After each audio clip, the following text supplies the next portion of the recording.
There is officially 15,000 of you guys. Hey, what's up you guys? I'm Sara Lubratt and today we're going to be doing a 15,000 subscriber Q&A. I asked you guys here in my YouTube community tab and over on Instagram at Sara Lubratt Writes to submit questions that you guys wanted me to answer in celebration of 15,000 subscribers to get to know me a little bit better. If you go on to enjoy this video, I'd really appreciate it if you could hit that thumbs up button and subscribe if you are not already. And now without further ado, let's get into these questions because you guys sent in some really good ones. The first question we've got today is, what is the book you would write if you didn't have to worry about it being marketable or sellable? If you could write any type of story or any random idea and have guaranteed success, what would it be? This is an interesting question. I, having not published before, am not within the constraints yet of the publishing industry. And I kind of did that on purpose. I have said this before, I'll say it again. I've written 5 books and I haven't published them yet because I know that as soon as I start publishing, publishers tend to ask after the first book is published, they want to know what's next. And one, I wanted to be able to be like, yes, I already have something, here it is. This is finished, this is ready to go. What do you think? And B, that way I don't have to be so worried about what's gonna sell and I could just write for the enjoyment of writing. Now as I'm getting closer and closer to querying, I am starting to think about, okay, would this sell well traditionally? Would this sell well self-published? And trying to figure out exactly what I want out of my publishing journey with various projects and trying to figure that out. So far, I really have just written what I've wanted to write and haven't really been super worried about whether or not it's gonna publish well, because in my mind, I haven't published yet, so that's just kind of something that I'll deal with when the time comes. What would be your I'm a successful writer moment? Getting published, seeing the book in a bookstore, the first royalty check, seeing the professional book cover, the first Goodreads review, etc. I think that signing my first book or seeing my book in a bookstore is going to be the moment. And I already know that I want to give my first signed copy to my parents, and I think that that's going to be really surreal. I mean, I think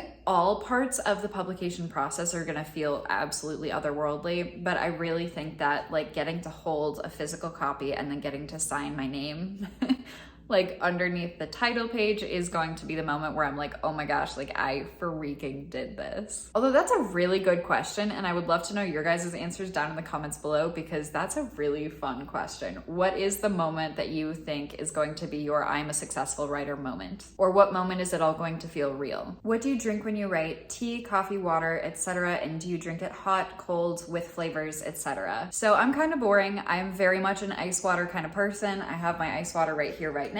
If I'm writing in the evening and I'm kind of winding down for bed and I'm feeling really aesthetic and I really just want to get in the writing mood, I will do like a chamomile tea, but no caffeine. I barely drink coffee. I drink coffee like maybe once every 2 months if I'm on vacation. And even at that point, it's a decaf. And so I'm very much a water drinker, or I guess if I'm feeling fancy, maybe like a ginger beer or something, but pretty consistently it's just water. I also don't love eating when I'm in the middle of a writing session because if I'm eating with my hands, then my hands get like a little bit of the food on it, depending on what it is or whatever, but then I don't like that feeling on my keyboard. Or if I'm eating with like a fork and knife, I don't like having to go between like bites of food and typing. So I try to eat outside of writing as well. What do you most attribute to your success on YouTube? A specific video, a series, Instagram, etc. So my Instagram and YouTube have actually been relatively separate, and I feel like I had to come up on YouTube a little bit. That's been like pretty gradual, but pretty consistent. And then I had kind of like a spike in Instagram last year. And I think that they are relatively unrelated. I do believe there's some crossover. I know that some of you guys follow me over on Instagram and vice versa. But really overall, I think that the biggest thing on YouTube has been consistency, because I have been on YouTube for like 3 years now. And I know that my channel is not huge, but it has grown pretty consistently, and it's just a slight up curve as it goes. Like it seems like every month I trend towards having a couple more subscribers than I had the previous month. And I kind of like the slow growth. Would also love, you know, a huge spike in views or subscribers or whatever, but I like the slow growth because it makes me feel like everything is compounding and it will just continue to grow, which is a really lovely feeling. That being said, I do have a couple videos that have done really well. 2 of my top videos were both on Brandon Sanderson, both taking Brandon Sanderson's class. And when I say that, I mean taking the lecture series that's online and then applying for and getting rejected to the in-person 15 student creative writing workshop, which is a very hard class to get into. And I made a whole video video about it.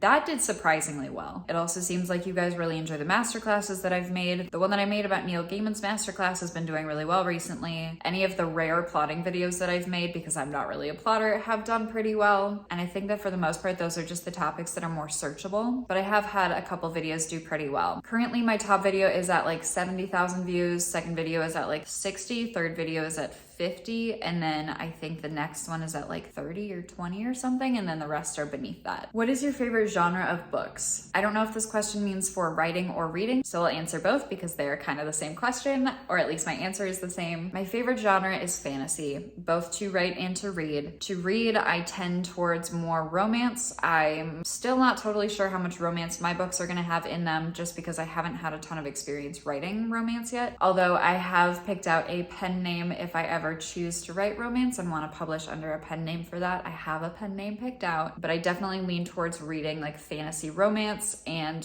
then for writing, I love writing fantasy and science fiction. I did start writing a sci-fi romance, and that kind of went not very far. At least not yet. I don't know if I'll return to it or what I want to do with that project yet. I think that that project's only like 15 or 20,000 words, but I have one, and the idea is cool, but I think I need to make it much more of a sci-fi than necessarily romance-centered. It can still have romance in it, I just don't think that I will be able to write it well if romance is the only plot, if that makes sense. What was the most enjoyable process and what was the least enjoyable process about creating DE until now, or until this point? Project DE is my high fantasy that is written in 3 points of view. It deals with the concept of darkness and magic and dragons, and I got to build a religious system in the book, and it's somewhere between upper YA and new adult, but I haven't decided that yet, and part of that is going to depend on how much romance actually happens in books 2 and 3, because there's a little bit of romance in book 1, and then I think it's gonna amp up in books 2 and 3, and I just don't know to what extent yet, because it is primarily a fantasy book. I started writing it my senior year of high school, and I'm now working on draft 6, and I'm still working on draft 6. But the most enjoyable part,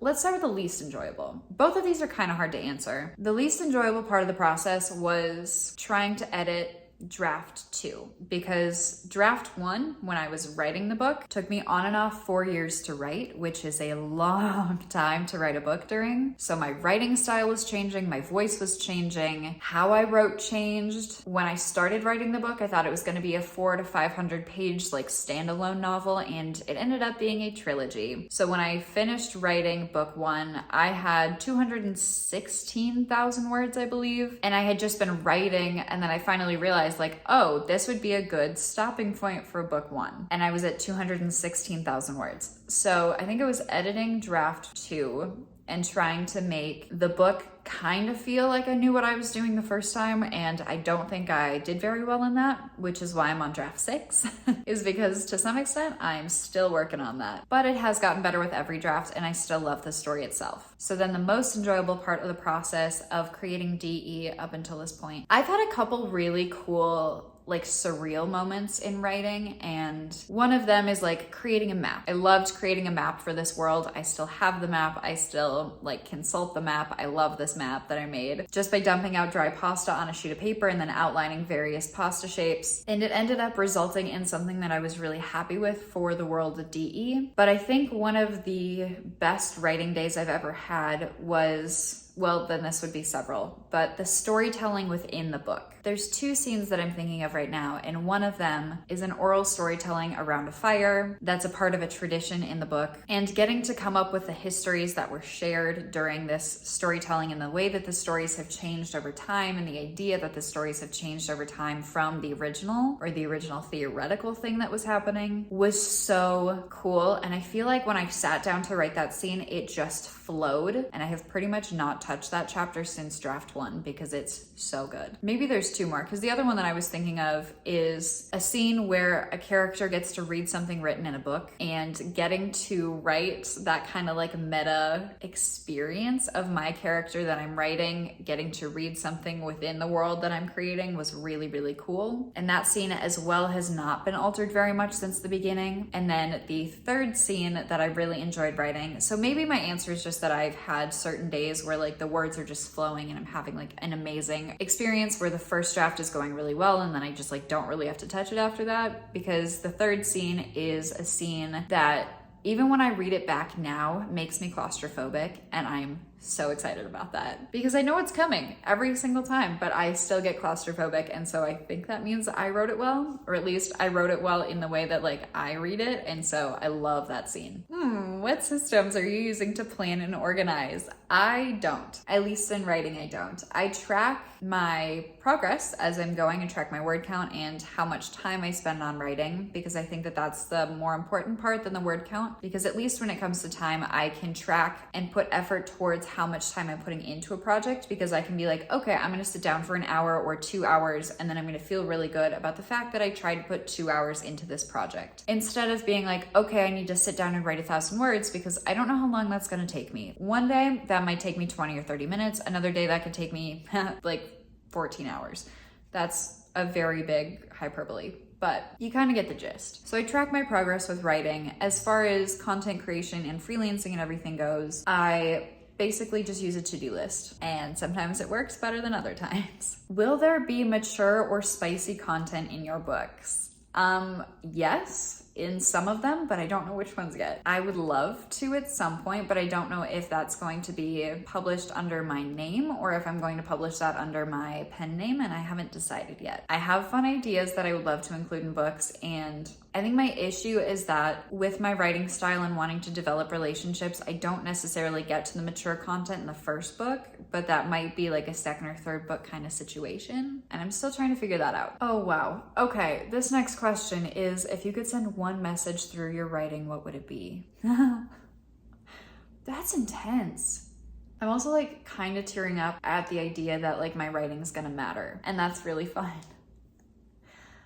But if I could send one message through my writing, what would it be? I feel like, wow, I don't know how to answer this. Okay, I might have to think about that question and come back to it later on in this video. If you could get a blurb from any living author, who would it be? That's an amazing question. I haven't really thought about this. I think I have a couple of answers to this question. I think that I've looked up to Sarah J. Maas for a while, and I would love to have her blurb one of my books. I also have 2 of my shelves on my bookshelf dedicated to her books. So if it was a fantasy book, probably Sarah J. Maas. If it was a sci-fi, like an Andy Weir would be amazing. But I also hope to get to the point where somebody that I know is blurbing my books. In college, I actually worked for the Ghost Scribbler subscription box, and that was started by Victoria Scott and Lindsay Cummings. And so if I could have one of them blurb my books, I feel like that would mean a lot just because I know them. Also, when some of my writing friends start getting published, I would love to have my books blurbed by some of them, because the work that I've read of theirs has absolutely been amazing, and that would just mean a lot to have one of my friends blurb my books. I would also love to get the chance and the opportunity at some point in the future to blurb someone else's book. So a slightly long-winded answer, but I do think that having somebody I know blurb a book would mean a lot. Do you know roughly when you would like to query DE?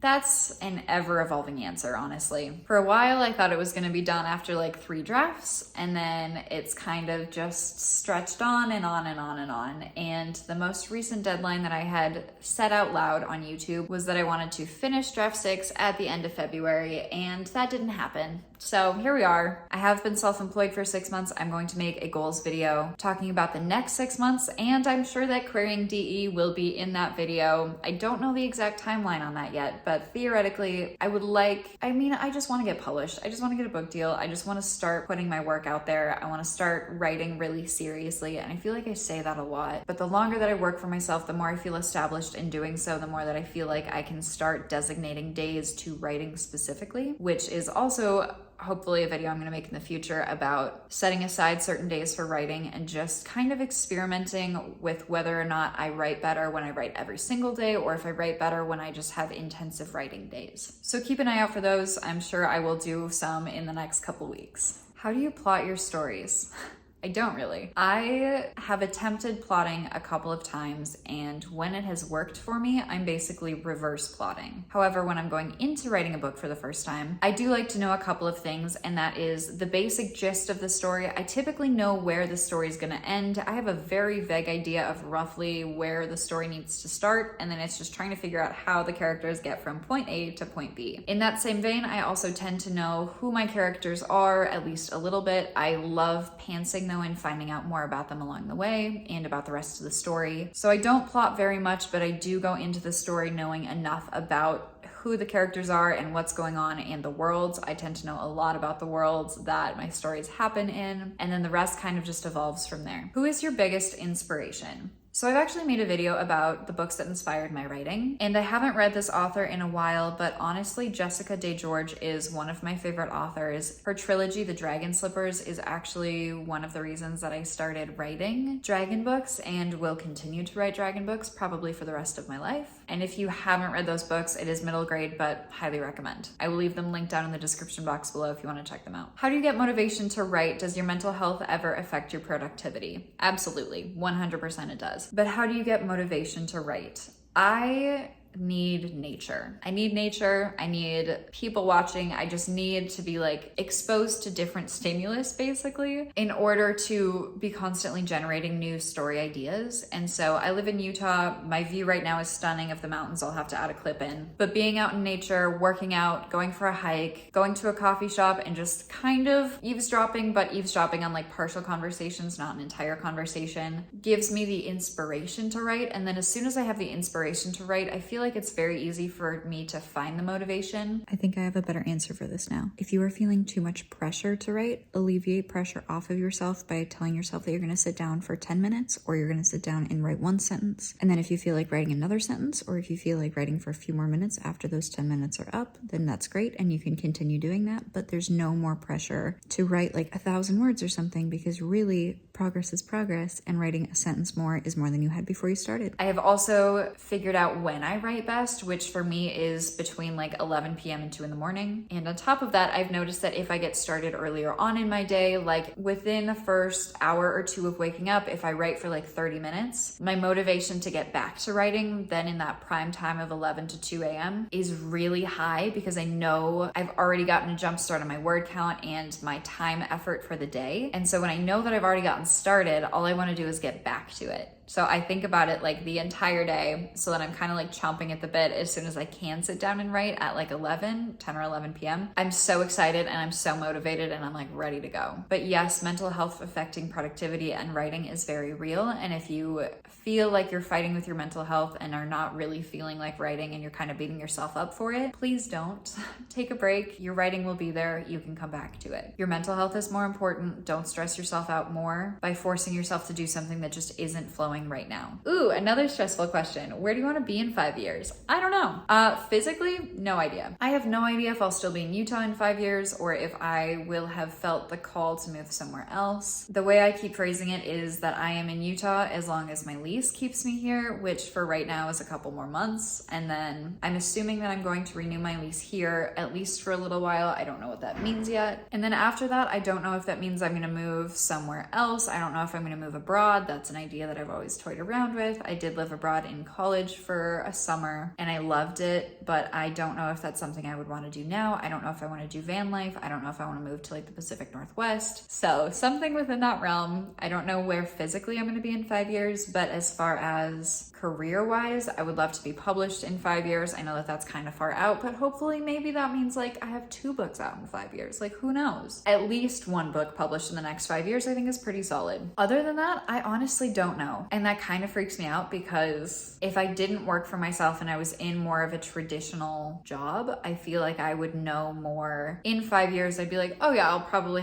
hold this title. But in working for myself and wanting to be a full-time author and everything, and being a content creator and a freelancer, it's all relatively immediate. And other than the writing, nothing else is like really planning long-term. So I don't know. And I'm kind of okay with that. Kind of freaks me out sometimes. And like I said earlier in this video, I am going to set new 6-month goals, and 6 months is kind of as far out as I am currently thinking. How long did it take you to complete your novel? I'm assuming this person is talking about DE, and DE has taken me 6 or 7 years at this point, and I'm still working on it. What's something you wish more people knew about you? I think I'm pretty transparent about this part, but obviously I love being outside. I love nature. I love the mountains. I love hiking. I love camping. I took my first backpacking trip this past summer with an all-female backpacking guide company, which was really cool. It was like 8 women in the woods, and I absolutely adored it. Something that's a little bit less known is that I love scuba diving, and I've only been on 2 scuba diving trips, both to Belize, but I loved being underwater. And while I don't think I could scuba dive as often as I hike, I am looking for my next scuba diving trip, which is kind of hard because my mom was my scuba diving buddy and hasn't been able to scuba dive since our last trip. So I'm looking for a new scuba diving buddy, which might have to be my aunt, and I really want to schedule my next scuba diving trip. There's something about being completely submerged in water, and like deep water where you're not being affected by the waves or anything, maybe a little bit of current, but not like the waves or any of like the surface water, but you're like 60 or 80 feet down, just like chilling with the fish, kind of just like swaying back and forth, and like you just see like the tiny little corals and fish and all of the little tiny things that are just like so peaceful. And there's something about the scuba breath where like all you hear is your bubbles. It's like so peaceful, and I feel very creative when I'm underwater. And for a while I was playing around with the idea of moving to the diving island that I went to in Belize, not because I think that would have been good for me long term, but because I loved being underwater so much. And no, I don't think that I would do well living on a beach all year round because I really need mountains in my life, but I really want to plan another scuba diving trip. Any ideas for starting to advertise your book when you are still working on writing it? Start posting about your process on social media. You can start an Instagram, a TikTok, which I don't know if I mentioned earlier. I'm also on TikTok at Sara Lubratt Writes. You can start a YouTube channel. Basically, start documenting your progress. And then as you get closer and closer to finishing that book, you can start sharing more information about what the actual content is and what people can kind of expect from it. You can make mood boards, you can make character inspiration posts, things that will basically draw potential readers in who want to follow your journey as well. Worst advice you've ever received as a writer: that a book shouldn't take more than 2 drafts. That's not how I write. I'm still figuring it out. At some point in the future, I might get to the point where I only need 2 drafts, but for me, my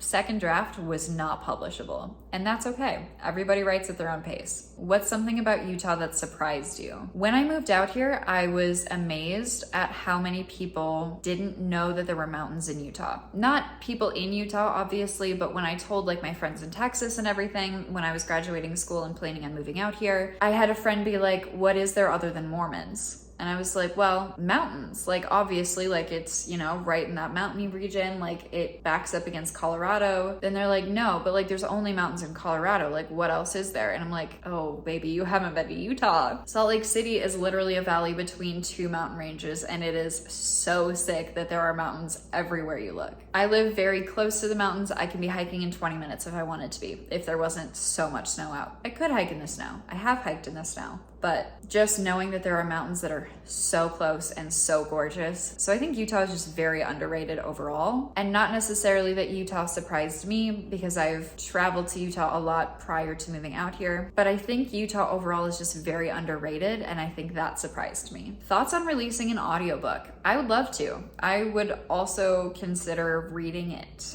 Again, we'll see if I go down the trad pub or self-publishing route, because if I go traditional publishing, I'm assuming I won't have as much say in that, but I would love to have an audiobook. I think that audiobooks are great. This question is from Instagram and is not about writing, but it is asking, what attributes do you look for in a romantic partner? I look for somebody who is creative, or at the very least is open to reading books, because I need to have intellectual conversation, and I know that intellectual conversation can come from things other than books, but I need to be able to talk about my writing with somebody. I need to be able to talk about ideas with someone. I need somebody who looks after their health and is athletic. I need somebody who loves being outside, who likes hiking or camping or snowboarding or skiing or whatever. Just somebody that can get outside, somebody that takes care of their health, and somebody who reads or is creative. A pretty high proportion of my dating history have been musicians for some reason, and I think that that's because they understand the creative side. What do you think is the best way to deal with doubt in your later drafts? Send it to someone you trust. If you were in a later draft, send it to an alpha reader, send it to a beta reader, send it to your mom, your teacher, your best friend, whoever is going to read it and give you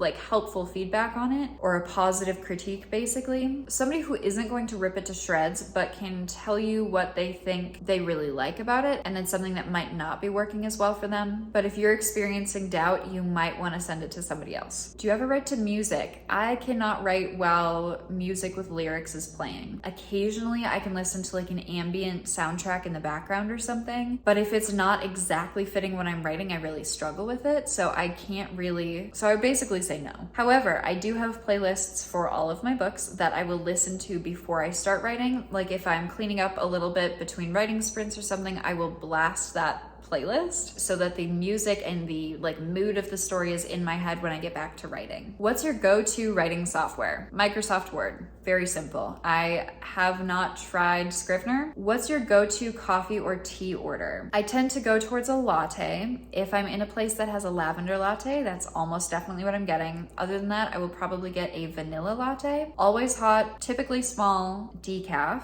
And then my milk of choice is almond milk. Occasionally I'll do an oat milk, but almond milk is my go-to. Okay, now to wrap this video up, let's go back to the question that was, if you could send one message through your writing, what would it be? Still don't have an answer. Okay, I need to think about this. I feel like I might just ramble for this answer. So the thing with writing is that I know that if I didn't write, I would be incredibly depressed. And I know that a lot of people use reading as escapism from their problems, and I have definitely done that in the past. And so I want to offer like a safe, loving space within a book so that if somebody needs to, they can use that world to get away from their problems. If I could send one message through my writing, what would it be? I feel like a lot of my writing and a lot of what I post on Instagram and everything is just an encouragement that the world needs stories and the world needs creative people and the world needs storytelling. There was an Instagram sound that went something along the lines of humans need fantasy to be human. And I feel like there's something just very comforting in writing. I think that's what I want to say is I just want to create a safe space for someone. Writing has been a safe space for me. So in that regard, I've already been successful. And I hope that someone else can also kind of find solace in my stories, my characters, my worlds, and really find a piece there that they might not be able to find elsewhere. I know that that's not really sending a message, but I think that's gonna have to be my answer. So with that, thank you guys so much for watching. If you wanna answer any of these questions, feel free to down in the comments below. I really appreciate all 15,000 of you guys being here. It really means a lot to me. If for some reason this is the first video that you're seeing of me and you wanna join us, go ahead and hit that subscribe button. If you liked the video, go ahead and hit that thumbs up button because that really supports my channel by telling the YouTube algorithm that you liked my video and that somebody else might too. I'm really working hard on putting out 2 videos a week, so make sure you hit subscribe and I will see you guys in the next video. Bye.